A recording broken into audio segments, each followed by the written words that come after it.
আজ বানাবো টমেটো সংরক্ষণের recipe. Welcome back to my channel নাচফালা কিচেনে আপনাদের সবাইকে স্বাগত। আজকে আবারও চলে এসেছি একটি নতুন রেসিপি নিয়ে। বন্ধুরা, এই টাইমে টমেটোর দাম একেবারে কম, তো কম সময়ে কম দামে কিনে বেশি দাম যখন বাড়বে তখন এই সংরক্ষণ টমেটো রেসিপিটা বের করে খেয়ে নিতে পারবেন। তো এই টমেটো সংরক্ষণের রেসিপিটা অবশ্যই পুরো দেখে নেবেন, তাহলে পুরোটাই বুঝতে পারবেন যে টমেটো কিভাবে সংরক্ষণ করতে হয়। তো বন্ধুরা, দেখতেই পাচ্ছেন এখানে আমি টমেটোগুলোকে ভালো করে ধুয়ে পরিষ্কার করে নিচ্ছি। ধুয়ে নিয়েছি, তারপরে আমি একটি পরিষ্কার কাপড় দিয়ে ভালো করে মুছে নিচ্ছি যেন এক ফোঁটাও জল না লেগে থাকে। তো এরপরে আমি টমেটোগুলোকে কেটে নেব, পিস পিস করে কেটে নেব। তো আপনারা চাকু দিয়ে কেটে নিতে পারেন, আমি হেঁসো দিয়ে কেটে নিয়েছি। তো কাটাটা দেখায়নি, তো বন্ধুরা এইভাবে কেটে নিতে হবে পাতলা পাতলা করে। এরপরে দিয়ে দেব হলুদের গুঁড়ো 1 চামচ মতো। হলুদের গুঁড়োটা দিয়ে আমি টমেটোটাকে মেখে নেব। খুব সুন্দর করে মেখে নিতে হবে হালকা হাতে, বেশি চাপ দেওয়া যাবে না, না তো টমেটোর যে রসগুলো আছে সেগুলো তো বের হবেই, কিন্তু বন্ধুরা একেবারে চিপে চিপে মেখে নিলে পুরোটাই বের হয়ে যাবে। তো বন্ধুরা, দেখতেই পাচ্ছেন হালকা হাতে নেড়ে চেড়ে নিলাম, আর অনেকটাই জল বের হয়েছে। টমেটোর যে রস থাকে রসটা বের হয়েছে। তো বন্ধুরা, রসটা ঝরিয়ে নেওয়ার জন্য একটি ঝাঁঝরি নিয়ে নিয়েছি। এই ঝাঁঝরিটায় আমি সব টমেটোগুলোকে তুলে নেব। আর দেখতেই পাচ্ছেন কতটা টমেটোর জল বের হয়েছে। এই যে দেখুন বন্ধুরা, এটা না ফেলে তরকারিতে দিয়ে দিতে পারেন। তো বন্ধুরা, দেখতেই পাচ্ছেন সবগুলোই আমি তুলে নিয়েছি। এটা 2 থেকে 3 মিনিট ঝাঁঝরিতে রেখে দিলেই হবে, খুব সুন্দরভাবে ঝরে যাবে টমেটোর জলটা।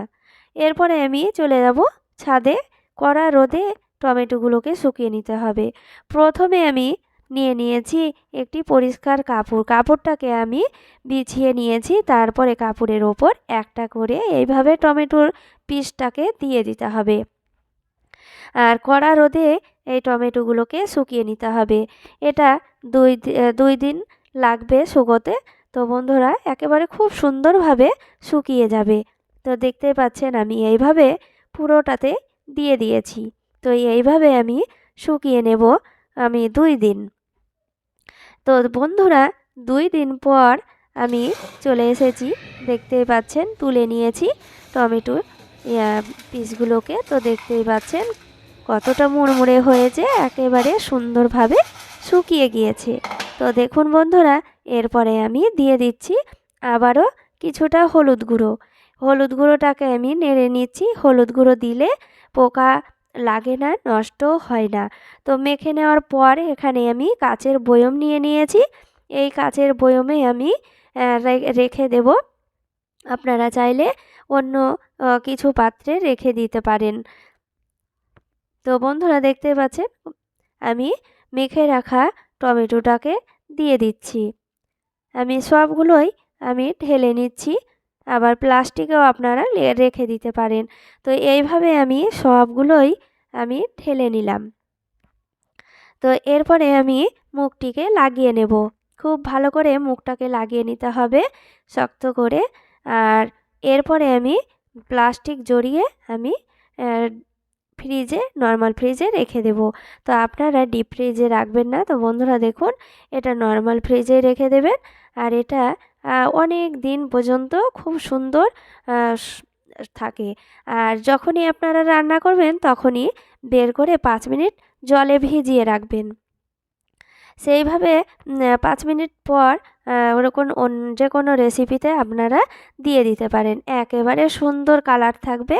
এইভাবে টমেটো সংরক্ষণ রেসিপিটা করে নেবেন, খুব সুন্দর একেবারে টাটকা লাগবে। তো বন্ধুরা, কেমন লাগলো রেসিপিটা? ভালো লাগলে অবশ্যই লাইক কমেন্ট শেয়ার